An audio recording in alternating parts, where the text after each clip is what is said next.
Halo, Assalamualaikum warahmatullahi wabarakatuh. Di zaman sekarang, rasanya setiap orang tidak dapat lari dari perkembangan teknologi. Mulai dari institusi pendidikan, pemerintahan, mata pencarian, termasuk juga praktik jurnalisme. Dari mulai percetakan hingga ke internet, teknologi membentuk dan memengaruhi jurnalisme. Mesin cetak yang memunculkan koran, telegraf mempercepat prosesnya itu, radio dan televisi membawa lebih banyak kedekatan dengan jurnalisme karena mampu menampilkan gambar bergerak ataupun video. Lalu internet datang dan kemudian membawa warna lain berupa jurnalisme online hingga aplikasi media sosial yang dapat diakses melalui telepon seluler atau mobile phone menjadi medium baru penyampaian berita. Oleh karena itu, hari ini kita akan membahas bagian terakhir dari kemajuan teknologi dalam bidang jurnalistik, yaitu mobile journalism. Tertarik? Bersama saya Muhammad Abdul Hadi, mari mengetahui seluk-beluk mobile journalism. Oke, kita mulai. Sekitar 6 tahun yang lalu, seorang jurnalis independen Amerika, yakni Timothy Daniel Poole, atau lebih dikenal dengan Tim Poole, melakukan peliputan pada ajang Digital Journalism World 2015 di Singapura. Tim Poole menjadi pusat perhatian karena saat itu ia secara langsung meliput dari lokasi kejadian dengan menggunakan telepon selulernya. Menurut Tim, dengan memanfaatkan gadget dan akses internet yang stabil, liputannya dapat dengan cepat tersampaikan dengan melaporkannya melalui berbagai kanal media sosial dan situs web pribadinya. Oleh karena itu, Tim Poole dianggap menjadi tokoh jurnalisme seluler yang melahirkan reporter video warga yang disiarkan secara langsung dari tempat kejadian dan penonton yang dapat berpartisipasi dalam siaran langsung tersebut. Partisipasi penonton dapat berupa pertanyaan mengenai situasi terkini dari lokasi kejadian dan dapat langsung direspons oleh tim. Melalui liputan langsung dari gadgetnya, Tim pernah mendapatkan 750.000 pengunjung dalam sehari.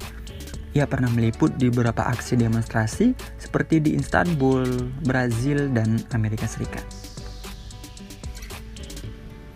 Dari cerita tersebut, dapat kita pahami bahwa jurnalisme seluler atau mobile journalism adalah praktik jurnalistik dengan menggunakan telepon seluler atau ponsel, telepon genggam atau handphone, atau telepon pintar atau smartphone. Jurnalisme seluler merupakan cabang jurnalistik online dan lazim dilakukan dalam jurnalisme mikro atau microjournalism. Dalam bahasa Inggris, mobile journalism biasa disingkat dengan MOJO.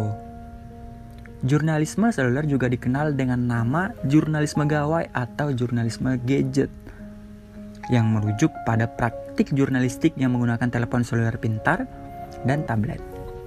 Penggunaan kamera digital dan laptop untuk mengumpulkan, memotret, mengedit, atau berbagi cerita juga termasuk dalam kategori jurnalisme seluler. Pada tahun 2008, seorang pakar yang bernama Wes Lund secara konsisten pernah melakukan penelitian tentang teknologi telepon seluler dan khususnya produksi konten multimedia.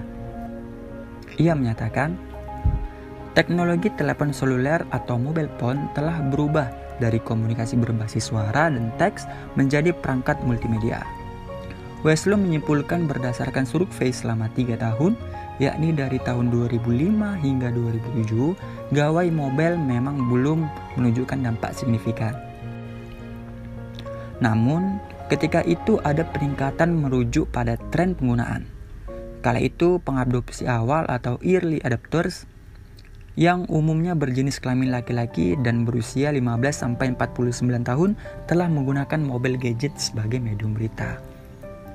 Wes Lund kembali pada tahun 2013 dengan melakukan riset terkait teknologi telepon seluler, multimedia, dan jurnalisme sehingga ia menyimpulkan istilah mobile news atau berita seluler untuk menjelaskan teknologi layar sentuh pada perangkat mobile telah mengubah produksi dan konsumsi layanan berita.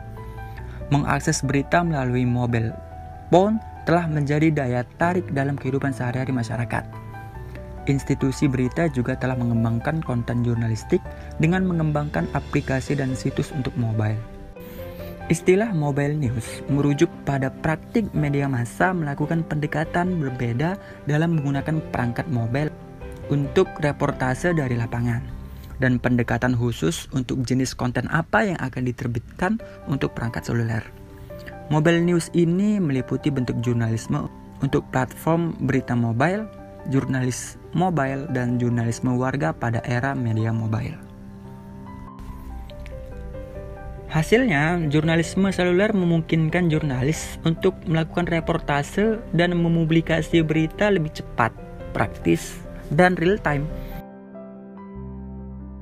Smartphone mengembangkan keterampilan wartawan dalam jurnalisme video, jurnalisme radio, podcasting, dan fotografi tanpa biaya peralatan tradisional berbiaya tinggi. Dalam jurnalisme seluler, wartawan sangat terbantu dengan beberapa aplikasi, seperti aplikasi foto yang digunakan untuk mengambil dan menyunting gambar, seperti Camera Plus dan Adobe Photoshop Express serta Snapseed. Aplikasi video yang digunakan untuk merekam dan menyunting gambar, seperti Filmic Pro, iMovie, dan KineMaster. Aplikasi audio untuk merekam dan menyunting audio, seperti Voice Recorder Pro dan PCM Recorder. Dan aplikasi siaran langsung yang dapat digunakan oleh jurnalis seperti Periscope. Sangat membantu ya. Kita lanjut. Oke. Usut punya usut, jurnalisme seluler sebenarnya sudah dipraktikkan reporter radio dalam pelaporan langsung atau live report di lokasi kejadian. Ponsel cerdas telah digunakan oleh jurnalis radio selama lebih dari 1 dekade sebagai perangkat kerekaman. Kedatangan aplikasi pengeditan audio sekitar tahun 2011 berarti reporter radio juga dapat melakukan pengeditan dan campuran sederhana sebelum mengisi cerita mereka. Saat ini dimungkinkan sekali bagi jurnalis siaran untuk melakukan seluruh pekerjaan mereka dengan telepon. Ini adalah cara kerja reporter CBC, yakni Dan McGurvey. Wartawan juga bisa menghasilkan konten seluler untuk radio, televisi, platform sosial, dan online dengan smartphone.